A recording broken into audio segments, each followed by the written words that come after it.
Welcome back, everybody, to another episode of the League of Inches podcast. Tonight's edition is a bit of a reaction from myself and Trav by your, the LOI community's fan-voted ladder for 2026. So a huge thank you, firstly, to everyone that actually went onto the Instagram story to vote. It was our highest voted series. We've done this now for 3 years, and this one almost doubled pretty much last year's numbers. It got to basically 1,000 this year, which was really cool for you guys going over voting. No doubt it probably helped with a little milestone we just recently reached as well, with 10,000 followers at Instagram as well, which was a really cool little milestone to reach right at the start of the year as well. What a great way to start 2026. So thank you to everyone out there. We'll go into a little bit more. Just quickly, shout out as well to our major sponsor, Caxton Brewing Company. We do have our live. It's live in terms of podcast, not a live show or anything like that. But we'll be having our season review, our preview coming up very, very shortly at that venue, and that will be out within that. I think the first week of Feb, we'll be pushing for that to come out just before any of the trials start. So there's no bias there. There's no recency bias, things like that. We'll get literally our thoughts before a single football is kicked. I think that would be the best way to do it for you guys, and not let things skewed in any way, shape, or form.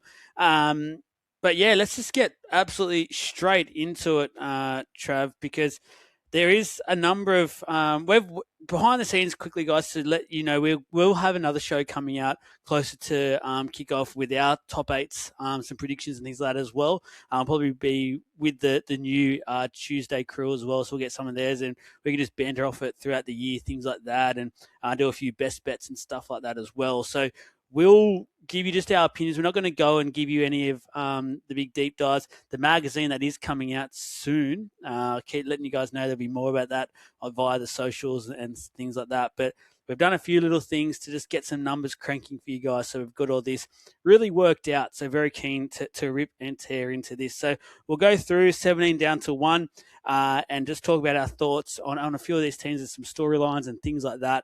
Hopefully it basically ticks off your boxes. A lot of great feedback as well. Quickly, guys, I'm just very appreciative at the moment with everything that's been happening for obviously the guys, Trav, Jesse, Isaac as well, who's coming a couple already, and with the stuff we're doing already this early in the pre-season in the year, and everyone's really loving it and enjoying the content. So really do appreciate everyone's hard work to listen to it for us as well. Really appreciate it. So many people are messaging me going, listen to the whole thing. Absolutely loving it. Can't wait for the next one to come out. We're trying our best, boys and girls. We are getting as much as we can. I think we've got, at the moment, 4 podcasts a week, which is huge. So hopefully we're ticking off all your boxes. Just keep liking, subscribing, letting family and friends know. It really does mean a hell of a lot to us. And it literally pushes us on. We go back to work this week. I know for me, first day back was today, and just knowing that you guys are listening and wanting the content help me push on this afternoon tonight and get this one out for you guys. But Trav, this is a good one. I'm going to give the community a bit of a wrap to start this one, because this is quite similar to what I've got personally. And yeah, normally we've done these last 2 years, and there's been a couple where I've gone, they throw shade at us all the time. We put ourselves out there. It's my turn to throw some shade at you guys. But I'm looking at this one going, there's not much shade to be thrown tonight. It's going to be more so just genuine talking points and trying to go delve into the minds of our community. Yeah, look, I haven't actually compared mine to entirely, but just off the top of my head, for what I've put down as predictions is pretty bloody similar to what I've done as well, and I haven't seen yours yet, Joel. You've seen mine, but I haven't seen yours. So I don't know what you've done, but if you're saying the same sort of comments, then yeah, we're pretty similar, I suppose, which is a good thing. We might not cop as much heat as we copped last year, which for most of it was pretty similar to where it ended up anyways. So yeah, it's good. Let's go number 17 for you guys for 2026. You've predicted a double wooden spoon, unfortunately, to start off the Justin Holbrook era for the Newcastle Knights. You've predicted them for 17th position, which personally I think's a little bit harsh. I don't know if it's personally right there. I think there could be a little bit of improvement from the Knights. But one thing I will say to back up everything that you guys have done in that so far and what you've predicted here is that the Knights forward pack is a huge worry at the moment for me, Trav. Like, I can continue to look at it. I know they've got some really great players in the spine and in the backs. They've still got to make sure that they put the right players in the right spots in the spine as well. But that forward pack, it really, when you compare them to the rest, which we've done recently, there is a big gap in majority of the forward packs compared to the Knights. Oh yeah, 100%. Look, I don't think it's the worst pack in the competition, but I reckon it's pretty close. So yeah, unfortunately, and it doesn't matter how much talent that is sitting in that spine and on their edges. Unfortunately, that's going to be the issue here. And yeah, I think it is harsh, but I'm going to be honest. The same bottom four teams that the fans have voted are exactly what I've got in mind, just in different spots. So anywhere in that bottom four, I think, you know, we're all going to be pretty close to it, I would say. Um, yeah, it's look, there's just I don't have them at the bottom because I'm going to give them a little bit of leeway with the new coach, with health, with hopefully no mess around with their halves, and the what is it, the old dating ring half debacle that they've had in the last few years. Like, yeah, so I don't have them at the bottom, but I've got them pretty close, and they're only, a Ponga injury and a Mooney middle injury, Frizzell type sort of thing that's going to cost them big time. Yeah, it really is. Quite concerning if I was a Knights fan, like where that forward pack is. And like you said, if an injury or two hit that forward pack and players like Lucas get another long-term injury, it really could be curtains on another season very early, because you can have those stars in the spine. We've all spoken about the Pongas and the Browns and the like, but they can't do anything if the forwards aren't going forward. We can see, everyone says it from day dot. You don't need to be a rugby league expert to understand that the best playmakers in the competition are most of the time helped. Obviously, they're very skillful players, but are also helped because they're behind some fantastic forward packs. Look throughout the competition, and the common pattern with a great halfback at the moment is the fact that they're behind a fantastic forward back. And if they're not, then they can play off the back foot, like the likes of some of the greats like Thurston. They're just at that elite category, but there's very, very rarely some of those that pop up, Trav. It's just, yeah, it is a little bit scary times, but hopefully for Knights fans, there is a little bit brighter skies ahead. Yeah, look, I mean, your points are spot on, and that's what the community are saying as well. So, it's pretty similar. The issue is that Dylan Brown is not a halfback, right? And Mm. this is one of the things that everyone has written about, and I'm not, there's no groundbreaking news there. Dylan Brown is not a halfback. He's a very good running 5'8". He's not a team setting up player. He doesn't read the game like that. That's just not what he is. And yet you're fighting for that. But then the other person that's talked or being talked about is Fletcher Sharp, and he was awesome in 2025, but he's probably a 5'8" too. He's not a halfback.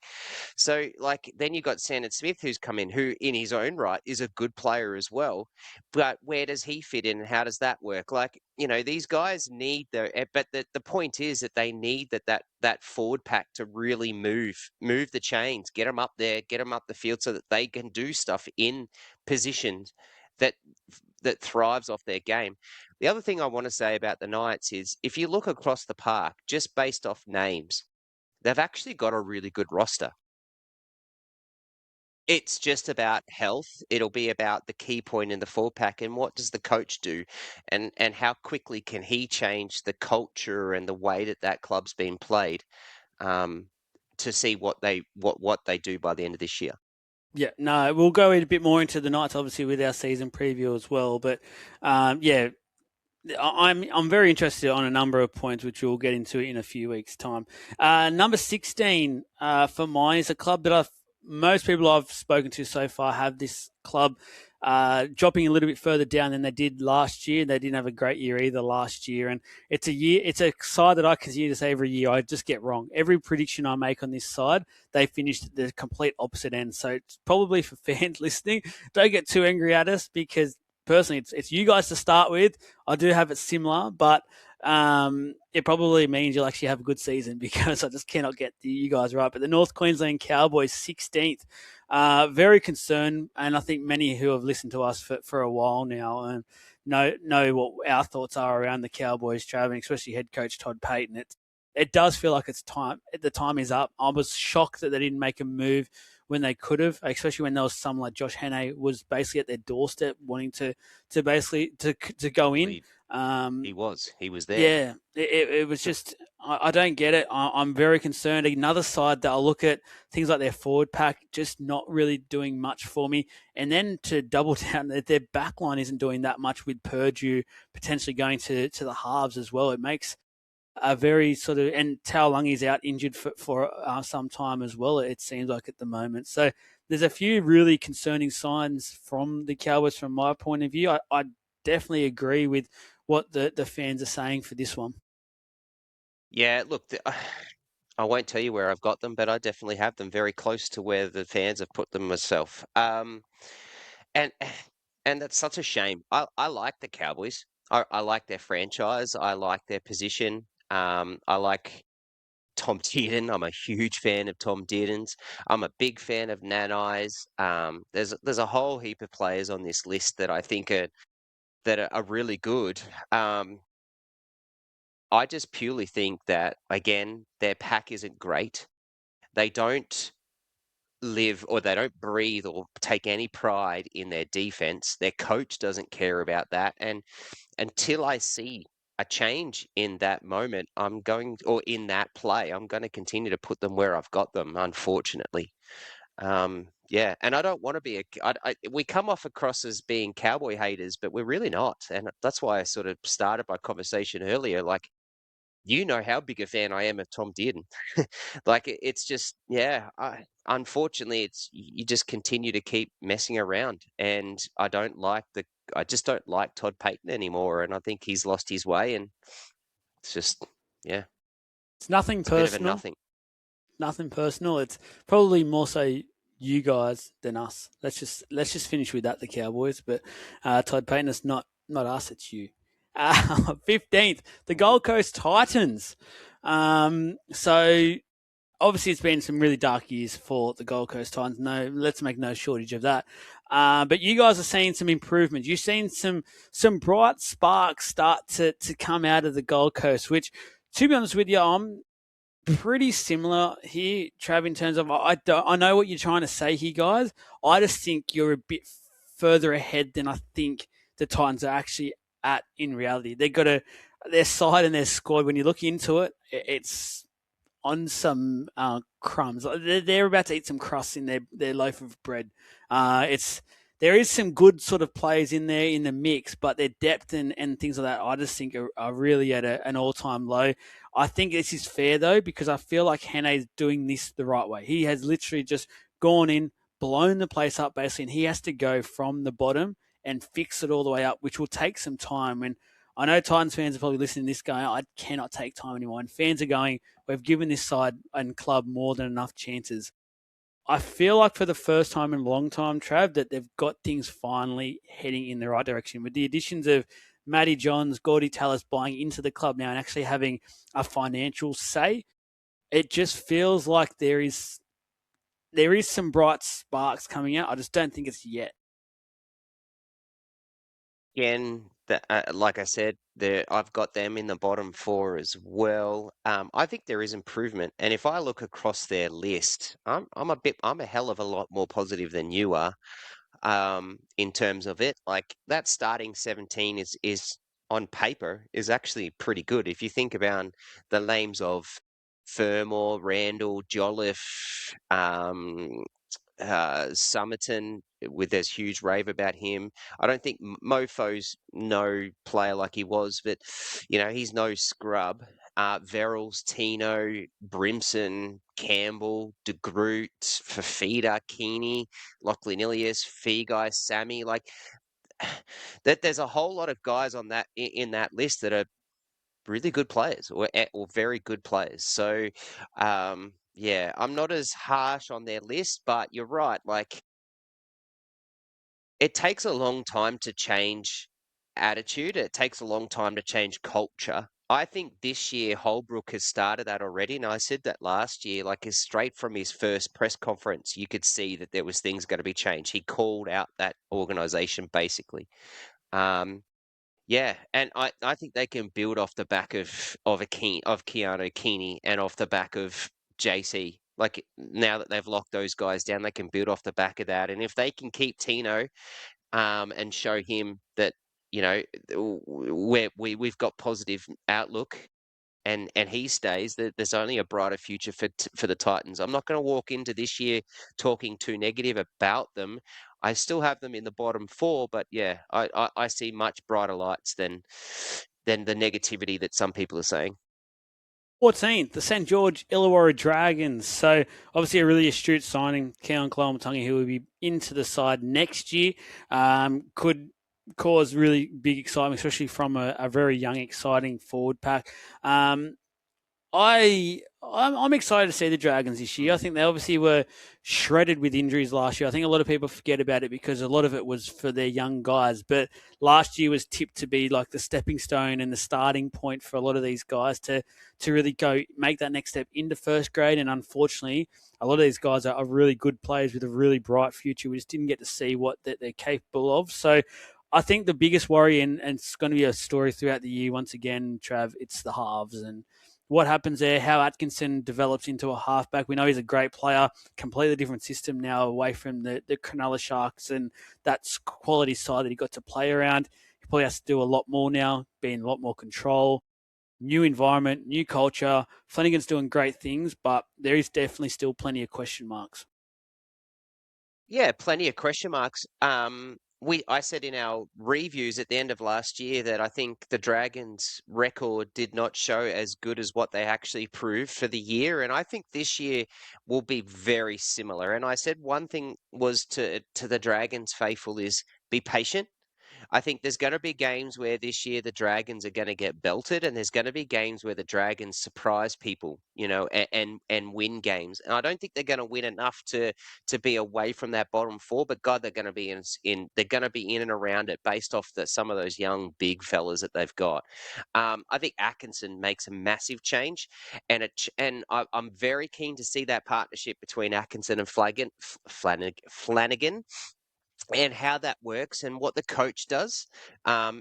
Is he going to look after his son, or is he going to look after the team? Is a storyline there, because I think this should be Atkinson's team. He's proven that he's there, and that's they fought to try and get him last year. Yeah, and Just again, like on paper, they've got a good list. Just quickly on that, I just want to quickly mention a point that I heard him. It was a podcast. I completely forget what the podcast was, so my apologies. But just talking to a Dragons fans podcast, and he actually mentioned that the reason why they didn't bring Ilias back in to play 5'8" throughout last year was they really wanted to have like in King Tongia have that basically full year of experience for future, which for me suggests, and he's already come out and said Atkinson's a 7. Like there's no denying that, no trying to doubt that or play silly buggers. So I feel like he's basically now confirmed and locked in. It's going to be Atkinson and King Tongia, their halves to start the year. And that means I think Flanagan probably that 14-year-old, maybe because that new bench style, which then also has Little on the bench as well, which would be interesting how that all works. But maybe he's already hinted at the fact that maybe his son's actually starting in New South Wales Cup as well.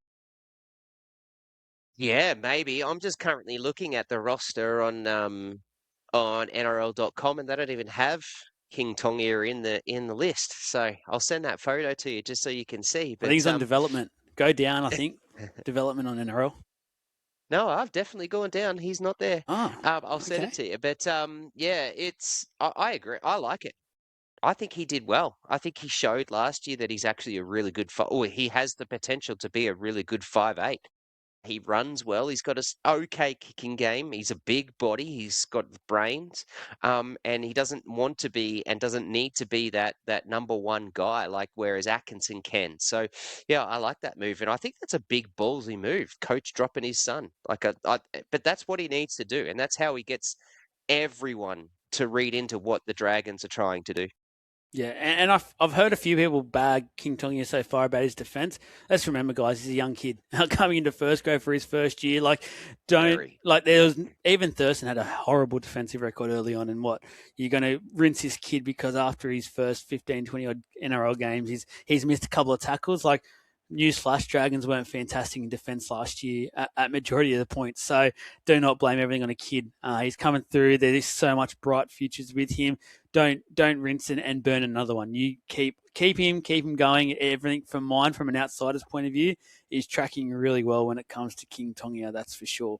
I'll just quickly, and I really only want 10 seconds, but Jaden Sewer deserves a better Dragons team. That guy's so underrated. He puts his ass on the line and he just bleeds the Dragons, and I love it. So I really hope the Dragons do improve. Mate, any podcast we've spoken at recently, you've been getting very excited about Sewer, and rightly so. We had the Supercoach run the other day with Timmy Williams. That was awesome, and you were big on Sewer then, and I agree. He's a very, very good player. Some Origin sort of content I'll have coming out shortly. Collabing with another page. I've actually got him making his way back into the Queensland team if I had to pick him this week because I'm just so big on Sewer and think he's in for a big couple of years ahead, I reckon. 13th, the West Tigers. So obviously, despite some boardroom heat drama throughout the off-season, things have actually gone quiet again on the West Tigers front. So, Trav, for mine, that never really spells good things for the Tigers. Something's about to erupt. Is that a good thing? Yeah.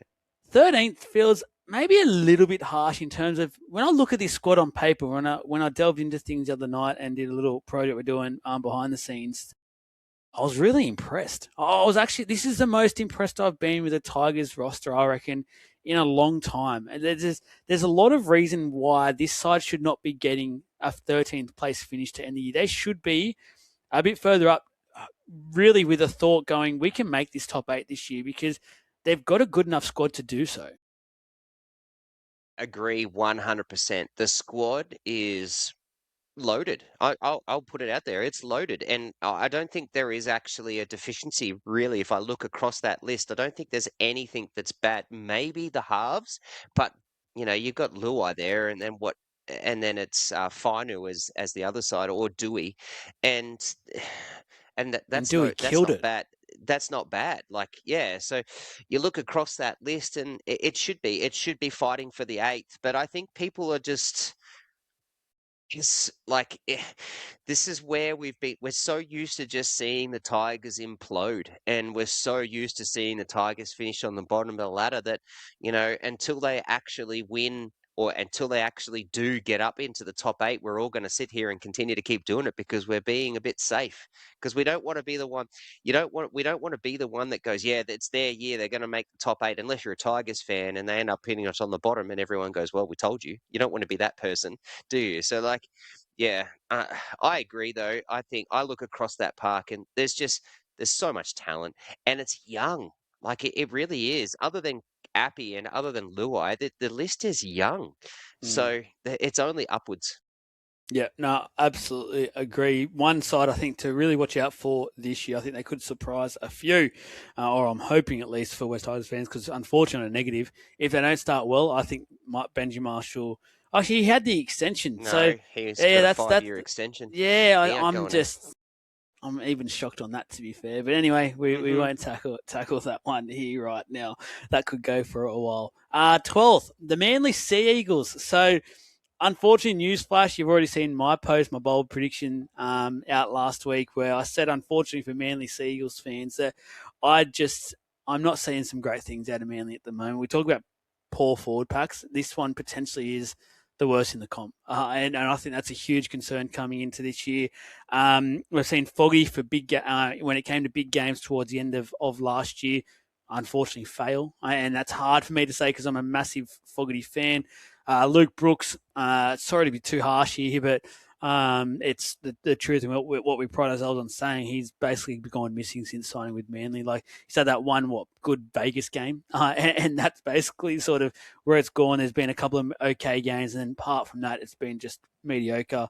A lot of pressure on Turbo, which I don't like either, Trav, because we know from Turbo his body cannot handle it at the moment, and it's sounding like, and so many people are like, oh yeah, no DCE means Turbo's going to get more involved. Sorry, I don't want him that much more involved because his body can't do it. Like, I want him into the centres and I want him to be able to have those great moments, but sporadically. I don't want him to constantly be on the ball anymore because he doesn't have it. You got the likes of Cooler, who looks like a player who could do that more regularly and more dangerously. He's faster, he's fitter, he's bigger. Yeah, I don't know, Trav. I don't know if I'm being a bit harsh on Manly, but I'm not seeing much at all this year. Um, Look, I don't think you're being harsh. I certainly see it. I don't have them much. Actually, I think I've got them. What are they? What do we got them to? Oh, I've got them basically one spot either side. I won't give it away. So I'm pretty similar to this. But look, at the end of the day, every list, even below the where the fans have got these teams, is got good players. And the lists above have really good players. We've got good coaches and stuff like that. The problem with Manly is that there's age, one, there's injuries, two, I don't believe in their coach, three, and and in terms of the forward pack, like you said, which is really important in our modern game now, I don't see it. So like I don't think you're right in terms of finishing on the bottom of the ladder or that far down, but I don't think you're too far off it either. I said bottom four. I won't say wooden spoon to you, Manly fans. I'll give you a little bit of leeway there, but I don't see a very good year at all. And you did mention Seabold, and yeah, I just don't see it. I don't see it. I don't know how he keeps getting a job, but another coach that we won't go too harsh on this Not stage yet. of the year. Yeah, give us about round three, and then it'll be bombs away. And just before we keep going, guys, I just want to also say this ladder. I found it almost the hardest to do so far, and like we probably say this most years, but I generally feel like this year, and I don't know if you guys at home when you're doing this, you found it the same, but so tough. There were so many sides. Like I filled in my eight, and I'm thinking, looking at it, going, "There's literally about three or four more teams I wanted to put into my eight." It's crazy. There is a lot of really good sides. Trav said this before. There is some really good, even some of these sides who we are saying looks like they could potentially struggle this year. They've still got some great play, like the Knights, for instance. A fantastic couple of really good 3, 4, 5 players where on their day, if they all are playing 9 out of 10 games, they'll beat anyone in this competition. Win Like your it's game. just Yep. yeah, it's a really exciting. I really am looking forward to this year, Trav. I think it's a really exciting competition, more than ever before. I think when we get to them, there's probably maybe 2 to 3 teams right at the top end that probably that level just above the rest. But then literally, like the rest is open slather. Yeah, look, to be fair, I found the top four quite easy to pick, and then from then on, that was hard. And I also thought, well, the bottom four, I think, pick themselves, but I still think that they're really good teams. Like the ladder this year is going to be really deceptive because they're going to finish down there, but we'll have probably had a pretty good year or we'll show lots of signs of positivity. It's just a funny year, whereas in the past, we can literally go, here's who's going to finish on the bottom or very close to it. Here's who's going to finish the top two. Like the ladder kind of wrote itself. You just had to believe in it, kind of thing. Like, yeah. Whereas this year, it really is. It's tough, and we're going to get things way wrong for sure. 100%. That would be massive egg on everyone's faces by the end of this year. 11th, the South Sydney Rabbitohs. So a side that many predicted this year will improve significantly.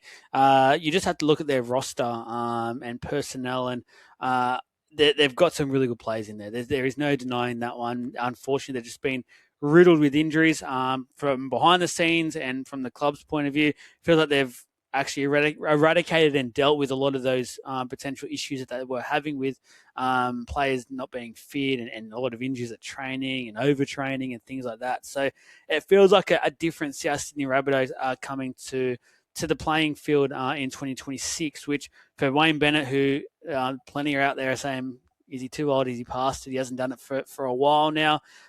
Is this the year? If there's ever a year with the squad, seems like they just continue to add players to it and decent quality players as well.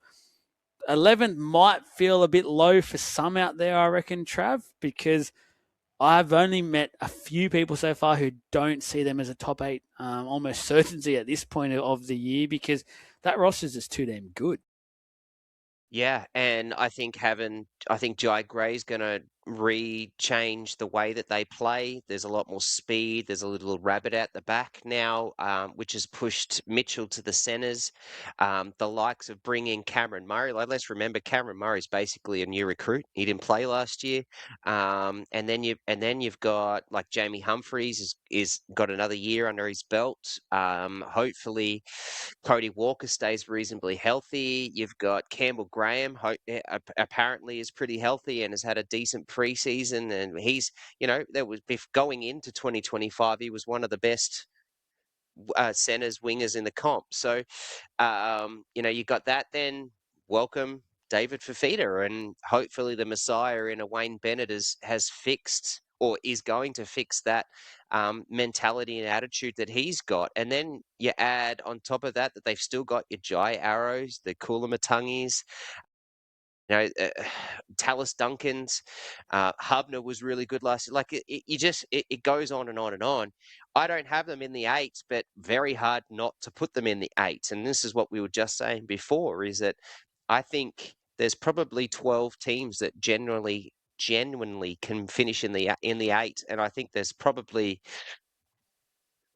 10 of them can genuinely finish top 4.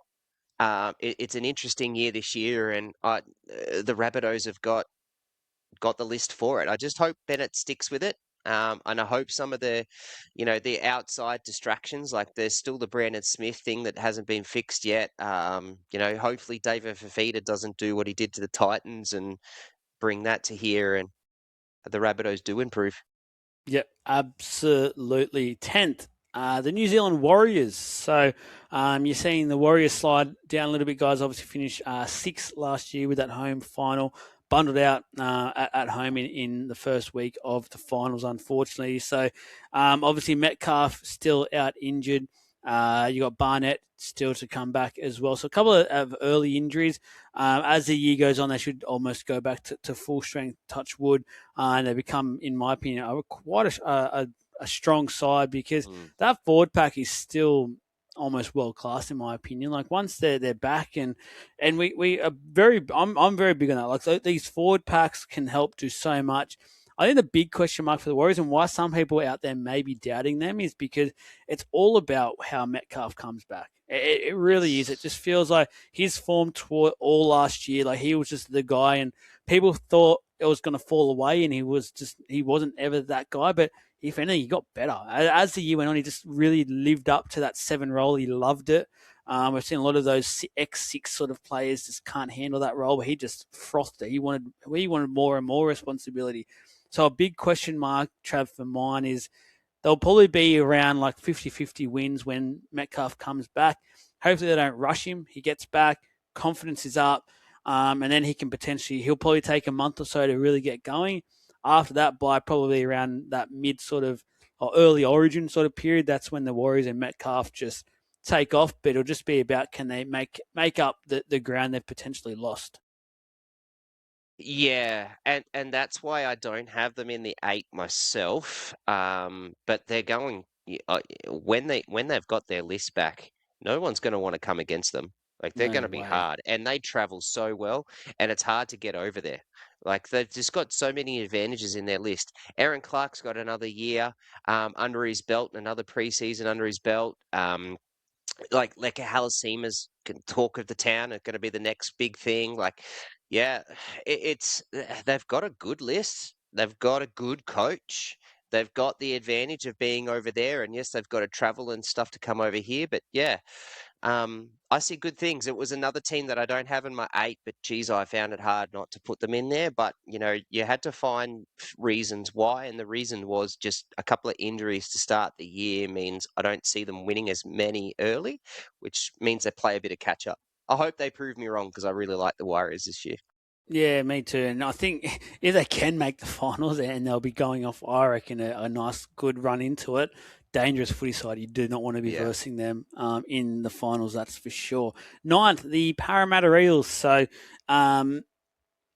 I know a few people are pretty high on the Eels this year. They really like what's happening with it. Riles is really improving that squad, that club, almost by the day, it feels like. And you look at the roster, there's some really good depth, especially the forwards. There's some really good young forwards. That feels like on paper, when you do your best 17 at the moment and the club's basically full strength, there's no way of some of these guys who would generally make the 1 to 17, they can't make the side. So that's generally a pretty good thing. A few little doubts for mine is that I'm worried about losing the Lomax. So it depends on what happens and if there's a player in swap and things like that and who comes back over. But I think a lot of people out of frustration and anger at the moment are forgetting Zach Lomas is a bloody good player. He has done a lot of work last year for Parramatta in terms of getting out of our own end and things like that. We really will lose that and miss that. I think Bailey Simonson's very hungry. It does look like that. So he can potentially make up some of it. He's just not Zach Lomax. He's not as big as Zach Lomax, not as athletically gifted as Zach Lomax. So it could be a tricky one to get past. And obviously the biggest question whenever we talk about Parramatta each and every year is Mitchell Moses. How much games can he play? Many people say if he can play over about 18 to 19 games in the season, it should mean finals football. Who knows? I'm excited to see how the halves pairing works, but at the same time, it sort of sucks if they take off and then you have to give Pez off after 1 year. It's sort of like, oh man, that sucked. Trav? Yeah. Question: where do you legitimately have them?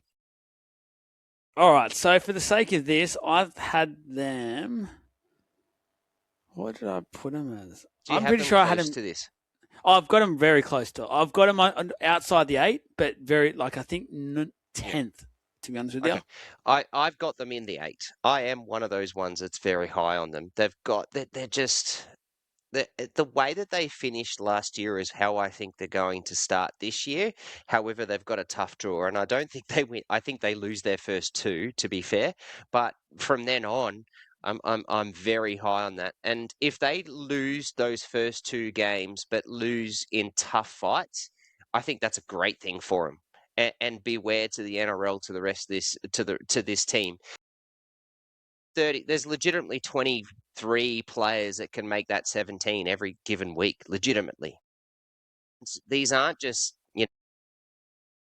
like that. These are players that they're hungry, they're improving, they've improved, they've bought into that system that Riles wants and that culture that Riles wants. Tuolangi, that guy had talent, but just never put it together. And then last year he did. Katoga was a gun. Jack Williams, who pulled out from nowhere, is a gun.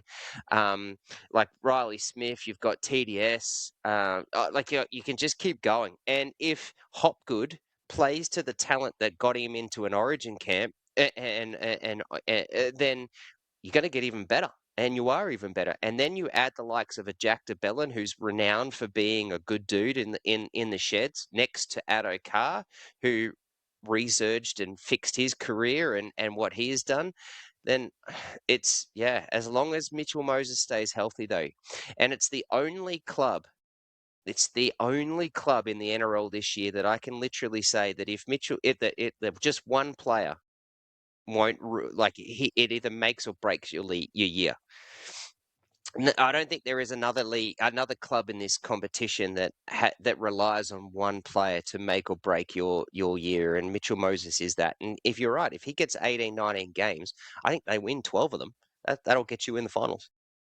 The only silver lining in a way for this year is if we do lose Moses, we do have Pezzett, who has shown in the past with his time at Melbourne, he can organise a team. Yep. He can be that halfback role, and obviously then Papali would just come in and play the 6, which we're seeing again as the year went on. He actually started to naturally gravitate towards that 6. I still don't think he's quite ready yet, but it's not the worst guy to have coming through the ranks and sitting there as soon as an injury does strike. I think I know Hawkins was quite good last year, but I do think Pezzett is a level up from Hawkins, probably a level or 2 just in natural ability and how we can play. So we're probably in a better position when it comes to replacing Moses' injury.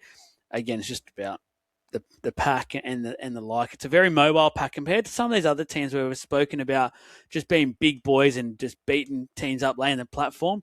Parramatta are a little bit different in a way in terms of they do have a decent pack, but the way the Royals has their pack playing now, it's sort of like that mobile pack where they'll just run sides ragged, and that's how their playmakers then play off the front foot. Is they don't necessarily bash the crap out of you; they just move you. They just move you silly. Yeah, I agree. I definitely agree. And I think that's a good thing. And that fits so nicely with your edges and the speed you've got on your edges. Yeah, absolutely. Josh Adokar getting faster and faster, training to his doing his off-season sprint work, which he's doing once again with Mr. Roger Fabry. So keen to see him clock basically Usain Bolt speeds this year. 8th, we're moving into the top 8 now, guys. The Cronulla Sharks. So you've got them just hanging on. So many people believe they're one of the teams that apparently, statistically speaking, I think it's 3 in, 3 out majority of the years throughout the NRL era. A lot of people have the Sharks as one of those teams. I don't quite see it. I think the Sharks will do enough just to be able to hold on to a top 8 spot.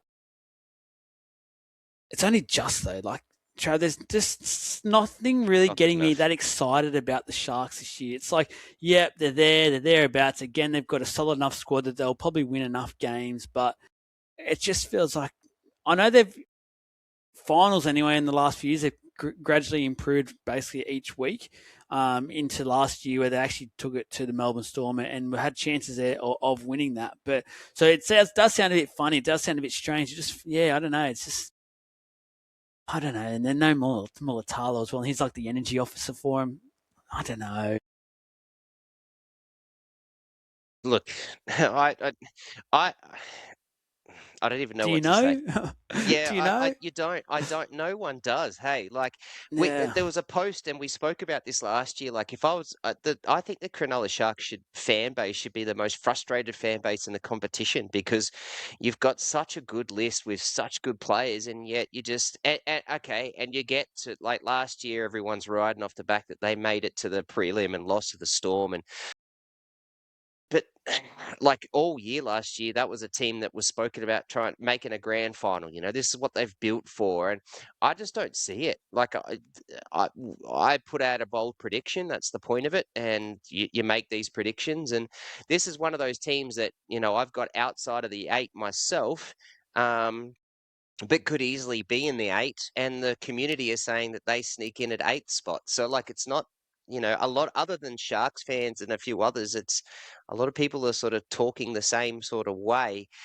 Um, yeah, I just don't know what to say about them. Like, yeah, they've got a good draw, they've got good players, but it just doesn't do it for me, and I don't think it's good enough. I don't think Fitzgibbon is a good enough coach for this list. I think he deserves a coaching spot. I just don't think he can do this list.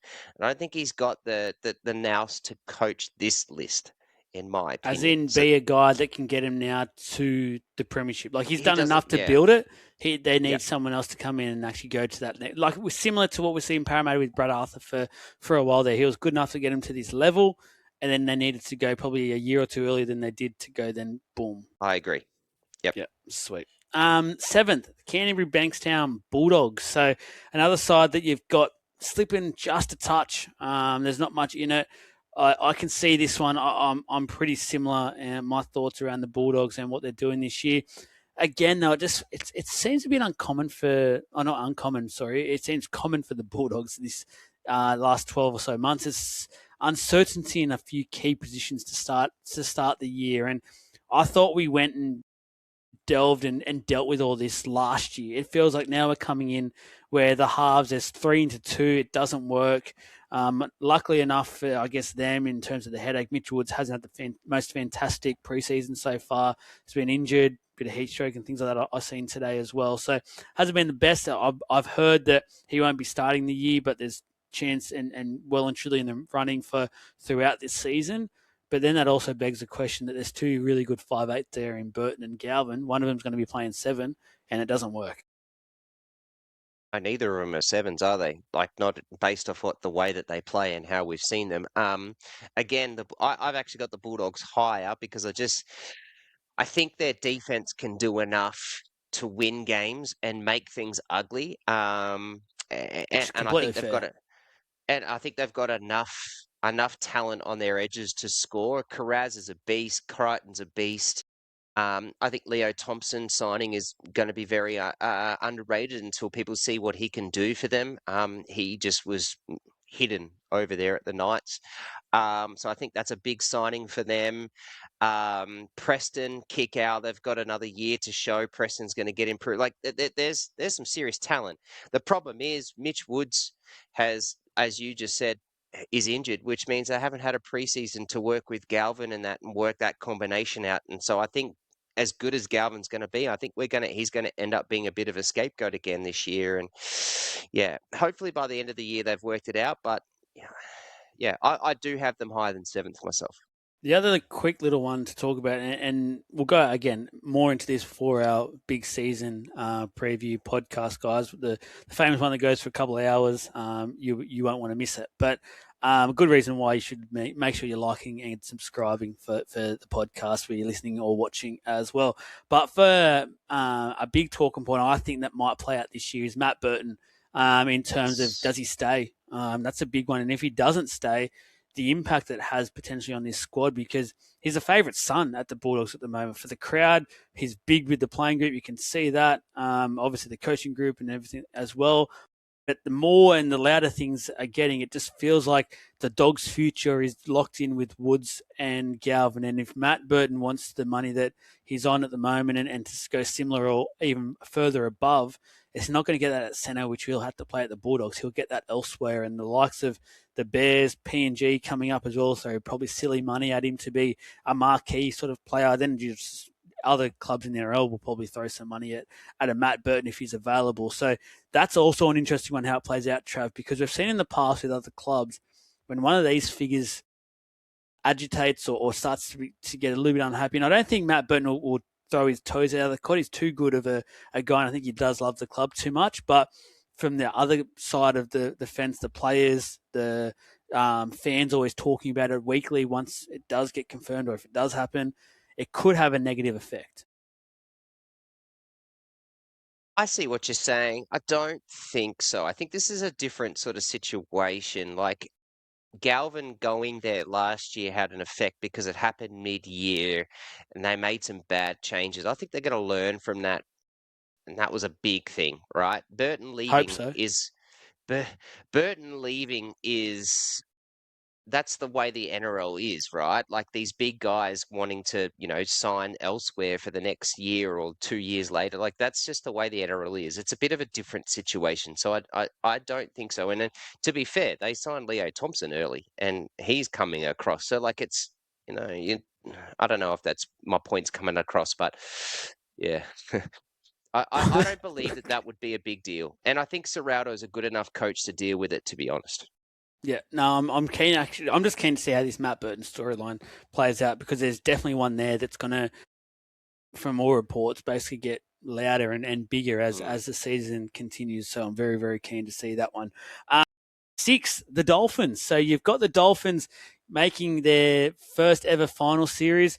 I think majority of NRL fans at the moment can look at this squad on paper, and I'm talking not just 1 to 17. I'm talking through to like 25 at the moment. It's actually, the Dolphins have done remarkably well at the moment, Trav. I don't want to go too far into it, but I also want to applaud what they've done here, because they've built this club really nicely. They've been able to keep majority of it together now for three years. They've really primed, in my opinion, to really take this year. Even with a couple of injuries, they're in the best spot, I think, possible to cover it. Hopefully, they've got over their injury, their unluck when it comes to injuries, and they can really ride this wave now. They really need to. It's time they make the finals, and I think with this squad, they're very much not just in the running for finals footy, they're in the running for a top 4 berth. I agree. Yeah, I've got them in my 8 easily. The community thinks they come in and the Warriors drop out, which I can see. So, like, a lot of people are really high on the Dolphins, and so they should be. That list is just fire.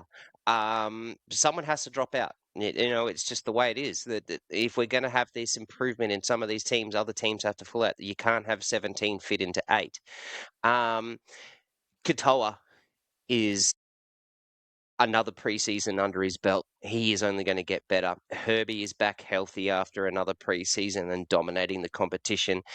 I think you summed it up really well. Like they did a really good job building this list, and they did a great job getting older guys in to set culture, like Kafusi, like the Bromwich boys, and that's kind of what they're building off, and they've built off the back of that. And then they had a good coach that could build that team, and so in Bennett, and then Wolf has taken over and done a pretty good job. So, yeah, I I like the Dolphins better if they put Fuller at fullback, Hammer out on the edge, and go from there. I hope that's what they do. But I'm very keen to watch the Dolphins this year, and hopefully they stay healthy, like the Flegglers, etc. Fins up, for 2026. I think the rugby league community wants to see the Dolphins make the finals. It'd be fantastic. I'd even go as far as saying I'd love to see a first or second week finals of Dolphins v Brisbane Suncorp Stadium. Yeah, how good would that be? Oh, We'll be getting tickets to that one. Yeah. Fifth, the Canberra Raiders. So obviously a bit of a dip here. They were minor premiers last year, and you've got them dipping slightly into fifth. I know a lot of people out there actually who have the Raiders slipping dramatically more than this, which I'm shocked about. I can see this sort of range. I can. I think there's enough to see some other sides around them have improved a little bit.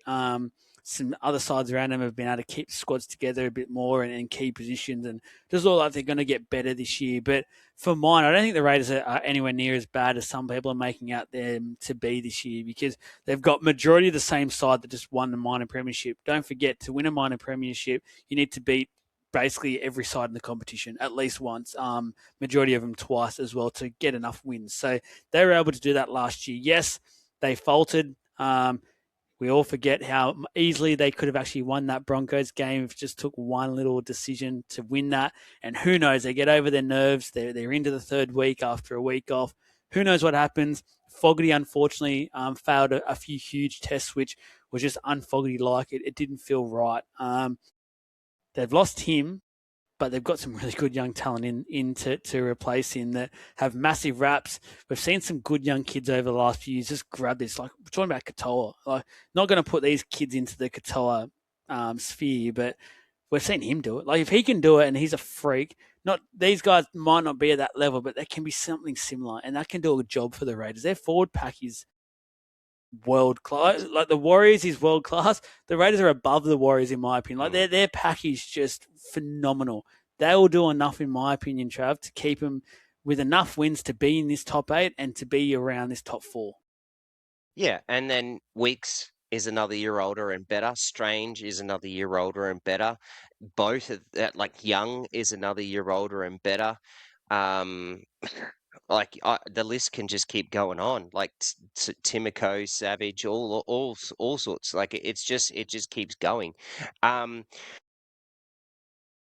I just last year most people had them finishing last, and they finished first. I can't you can't I just can't put the reigning minor premiers that only just lost in their finals, literally just lost, even to the Sharks they really only just lost. Um, not making top 8. It blows my mind. And the only reason why they say that is because of Fogarty being lost. And Fogarty was great last year, but he wasn't the be all and end all of the way that the Raiders played and what they did. And we all forget that they still have Ricky Stewart. He's still that guy's he's not a shit coach. So, and then I saw it, like you wrote an article on bets and posted on bets.com about Kobe Black. And then you've still got Sanders, and there's a fight for that. So there's a fight for depth, which is what the Raiders have too. So they've just got everything going for them. But I will say, I think we will know about the Raiders by round 10. We will know where they are by round 10 because they've got a pretty tough first 10. So they've got Manly first up in round 1, which we don't rate Manly, but it's game 1. Like, it's always going to be a tough one. Then they got to go to Auckland and play the Wars. Then they've got at home versus the Bulldogs, at home versus the Sharks, away to the Knights, away to the Rabbitohs, who we're all saying are better, at home to the Storm, away to the Tigers, away to the Titans, and then they've got Penrith. That's their first 10, and they go into a bye. I think if they are 5-5, they're top 8 bound. If they're less than that, they're bottom 8 bound. And we'll Very know by fair. round 10. Yeah, very, very fair, I think, on the Canberra Raiders there. Fourth, you guys have the Sydney Roosters. So some nice, a nice addition when it comes to the roster in Daly Cherry Evans. Also been overlooked there. The addition of Reece Robson in at hooker, which obviously really sharpens that middle up immensely. So I definitely see this side being a top. Anything other than a top 4 this year from the Roosters is an absolute fail. They need to be striving. Even I would argue they should be going for top 2, really. They should be looking for a double home final if they're being fair income. I think they've got a good enough side and squad to do so.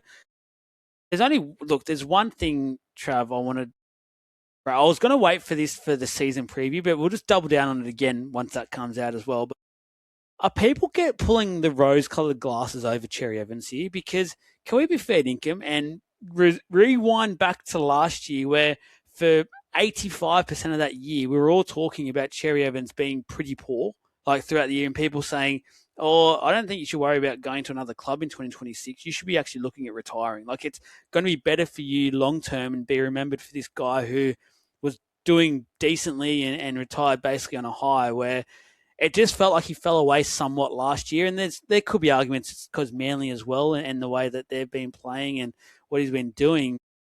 Yeah, I don't know. I had a feeling today. I had a thought about it today. Drive Matt knowing that this podcast we're doing this and had to think about some talking points. And I just thought to myself, hang on, everyone's so much like talking Cherry Evans up so much. Are we just what? I'm not talking Cherry Evans up, but I'll ask some questions back. The Roosters coach versus the Manly coach, who's better? Trent Robinson, that's knockout. That's a Nelson right, Asafa Solomona against Lattimore. I like that analogy. I like that, Joel. Well done. All right. So forward pack versus forward pack. Which one's better? How are we doing? Round 2. He somehow Lattimore gets up and just cops it again. Right. Edges versus edges. Ooh, that's the only one where I'd say somehow round 3, Lattimore's got up and just defended himself, because I would say the Roosters are just, but the Manly. Manly are right I there. like Tupou, Marky Mark, Toya, and Smith, opposed to the Hopewadi, Cooler, Saab, Gary. You know, I think you're right. It's close, but I still think the Roosters have it. But then I think the breaking part of this is the half partner. Which one would you prefer? Oh, then he's got back up and he's just giving him the KO. See you later. He's got more than KO'd. Yeah. Out of the ring. I think the Roosters just far outweigh everything for what the Manly were and are this year. And so I think DC he doesn't have to go there and be this, world-beating, team-leading guy. He just has to go and step in and help and culture set and lead and go from there. So I think he's fine. I just don't see him as the Cronk figure. And a lot of people have compared that. No, because they're different. I just don't see him doing what Cooper Cronk was able to do there at the Roosters. I just don't see it. I just think Cooper Cronk went there pretty much at the peak of his powers. And I don't think Cherry Evans, I think a lot of people are forgetting the fact that Cherry Evans has been poor now for a little bit. And it's the reason why he did lose his Queensland Origin jersey, like if we're being fair income about it. But we will see. New culture. New coach, someone with some brains and some footy knowledge. Anyway, number 3, the Melbourne Storm. So, Trav, obviously a lot of personnel changes, some key ones this year, and the likes of Ryan Pappenhausen, obviously big Nas, just seen him before. And then there's some depth. There's some players also leaving at the end of this year as well. Some cool, key squad players and the like. Uncertainty around Bellamy still, but that seems to happen now every year, so it's don't even bother anymore. It just doesn't mean anything. I still think the Storm are a top 4 side. I think there might be that little slip where they're normally like a top 2. There might be that 3rd or 4th sort of side. I can see where the community is coming from in this one. What about yourself? You Yeah, understandable. You think you're still right up there? Yeah, I think we're a lock for top four still. Okay, out of the names that the Storm have lost, Pappenhausen's really the loss. Nas, we were all like he's barely And played, and we all Katoa. kind of wanted him. We wanted him to go, and look, Katoa's injured, so you know, I we've lost him, yes, but I'm not too like he can't be replaced, but he's not going to be a massive loss that we're going to fall out of the eight kind of thing. We still have Grant, we still have Hughes, we still have Munster, we still have Stefano, we still have Coates, we still have your Warbricks, we still have all of these guys at this point in time, and we'll see what happens with other stories. But at this point in time, that's what we've got. And, we're losing some players at the end of 2027, but so is everybody because there's a new club coming at the end of 2026 for 2027, but there's a new club, so everyone's going to. And if I was any club, I'd be going straight to the Storm to be taking players out of their system, to be fair. So yeah, I Happened with think the we're fine. Dolphins. I think we'll be fine. Honestly, I really do. I think we'll be fine. I still think we're a premiership favourite, but it's going to be much tougher than what it was in 2025 and 2024. The spine would do more than enough to ensure that you guys are in more games than you're not. And he probably double down on that and go probably win a number of games comfortably as well with that spine. As long as they're fit, if there's a little couple of key injuries there, that's the worry because if anything, we actually said this on the Supercoach podcast the other night, Trav, is that when we going through the list, it does feel the Storm are very short at the moment, and it's just so unstorm. Like normally they're quite a deep sort of side, and Bellamy loves the depth, and we've always known these great players sitting in the wings waiting for a chance. Your Pezzets, Farlongo, Wisharts, a couple of those guys have gone now, and a couple have gone and getting a promotion to basically regular first grade spots. So there's a couple of really good kids there. I know we've spoken about it plenty of times now through chats and off air and things like that, but just there is a little bit of room there to play and the like, which, yeah, it's injuries. It can hamper a lot of these teams. Yeah, but I still don't think it's that bad either. Like a lot of these guys that we've lost, like your Anderson, he was a depth guy, like he's not a loss to your club, really. Like you'd rather have him, but he's not. Like Garlic, he played games, but there's another person that just jumps up, and that's the way that I believe in the Storm. And like there's huge raps on Chan, Lasardi, Valepu, Pahulu. Like we've got those guys and there's four guys that haven't been able to get a game, so there's spots to be filled that we will have it replaced. And then at the end of the day, we've also got a guy named Tyron Wishart in the 14th who's just signed a massive deal to go to Perth. So we've still got him for this year. So if a Munster goes down, he jumps in. If a Hughes goes down, he jumps. So I'm not as negative as what other people are, but I see it. I do. I really do, because we have such a high expectation and have seen the Storm do what they've done for so long. Yeah, it's just quickly. Wishart signed to the Bears for the reported figure that I've heard. That is just one of the craziest deals I've ever heard in my life. Credit to Wishart. Well done on the deal. We always say well done to the players and the managers in these situations, but I don't know what the Bears are thinking. This one's silly. This one's silly. There was a comment that was put in our group. Then there was also one that I was given from someone else, and I think what I was told was 900K. That's what I was told. Look, take the money, man, if you can, and that's the only way the Perth Bears are going to get these guys. And all credit to him, he bloody deserves it. He's a good player, but is he 900K? Oh no, I don't think so. He's not. He's not. I don't think he's a couple of 100K off that, in my opinion, for now. He could develop into that. Could end up being a really good deal, but we'll see what happens. Number 2, Penrith Panthers. So you got the Penrith Panthers finishing second, guys, and I love it. I think the Penrith Panthers are almost as dangerous as they've ever been in this competition. This is a side that's won 4 competitions in a row. The thing that makes these guys, for mine, so dangerous, they're finally a preseason where they've basically got the same squad together. They've got like one or two little depth guys that have swapped and interchanged, but they're key guys. They're 1 to basically 17 is stuck together. It's going again.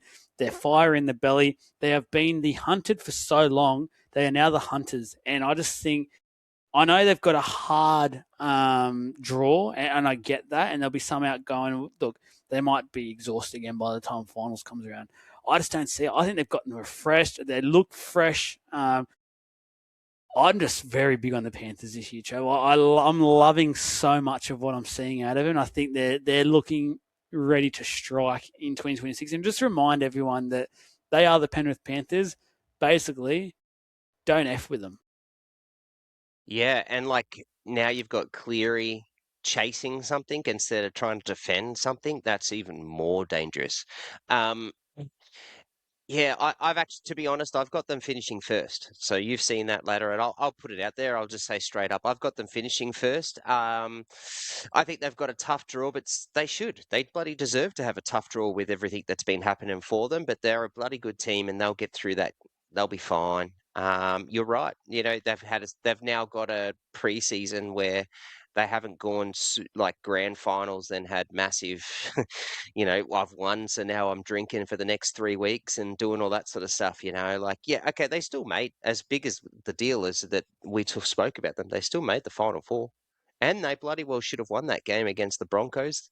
So, like, yeah. They were that from another grand final, and anything could have They happened. were just Reece Walsh. Literally, it was just Reece Walsh. And it's incredible to say that. And so that's why I've got Penrith where I've got them. Yeah, absolutely. So that means, guys, there's only one team left. You have the defending premiers doing it again, at least when it comes to the minor premiership, that they're getting their first place into finals. I don't think there's much to say in terms of I can see it. I definitely can see Broncos being up there and one of the top teams once again this year. The only thing I'll say out of hesitation when it comes to the Broncos this year, Trav, is that last year they were the surprise packet for so long. They peaked their run. They timed it perfectly. Many teams basically got to like round 20 and was like, oh, the Broncos, whatever. Walsh was in phenomenal form. Question marks if he can regain that. I know you're very much in the belief that he definitely will, and I don't see any reason why he won't go to the same level, if not that at a minimum, if not higher. Everyone will verse them every week, wanting to prove something this year, and there'll be no surprise element to that. It'd be interesting to see if the Broncos, now with their whole superstar mentality that they'll rightly have, that they now are superstars. They've had the shirts off, they've had the jewelry, they've had everything. They get the selfies, they get more fans now, they get everything else, but they now have to turn up week in, week out, versus that side's A+. Where last year they often got teams at their B or C. This year it's A+ every week for 27 weeks. Yeah, but really they did it, didn't they? Right? So that's what they had to do. So the mentality changes because now they've done it. And so that lesson's been learnt. You know, Walsh, all Walsh needed to do was the leash needed to be let go. And then he needed to realize that he can actually do it consistently. And he did. You know, Reynolds probably this year, they've got Mam from the get-go. Madge has now had another preseason with them after winning it last year. Haas is even better. Carrigan's not going to go through the shit show early that he did where he moved from lock to the edge to an edge Prop back to row into a middle. Like he played everywhere. Now he's not going through that. You know, their edge, like their wingers are locked in and good. Their centers, you know, you got Stags ready to fire again after a big year, and Shibasaki's locked in and shown how bloody good he is. It's just everything's clicking and ready. Now, to be fair, I predicted them to make the grand final. I don't have them finishing first, and the reason being is because, yeah, they are going to lose games along the way because just there's a whole heap of those guys that are prone for a 2 or 3 week injuries here and there. Plus, half their team's going to play Origin. So, you know, there's going to be a few games that they'll lose through there, which I think takes them out of that first spot. But I've got them top 4 for sure. Yeah, no doubt. I think they'll be thereabouts. So, guys, well done again. I think you guys have done a really good job this year with this fan ladder. So, we'll obviously go back to it at the end of the season, see how many of you got egg in your faces, see if we have egg in our faces as well. But like I said, guys, a bit earlier in this podcast, there are some really exciting shows to come. I know content that's starting to ramp up everywhere. People are starting to come back and things like that. Keep sticking with us. If you've already been with us already for the first few weeks, we're not going anywhere. We're ramping up as well. We're getting even bigger and better and more into depth as well. Like, subscribe, all that sort of jazz. And if you haven't already and you want to get that extra level of content and basically you're just a rugby league nerd like we are, go to our Legends group, $4.49 per month. You want to be in there by February. Let me just tell you that. You do not want to miss it. The first drop of our preseason special magazine will be in there, and that is the only place you'll be able to get it. So it'll be locked. You can only access it from there. You just want to see it. Trust me on that one. But thank you very much, guys. Thank you to Trav. You'll see us again over the next few days. Supercoach and a few of the other podcasts that are out and about. Like, subscribe. Let us know in the comments maybe the team you're going for, what you think where you predict they'll finish this year. And yeah, we will speak to you again soon. Thank you very much, guys. Bye-bye.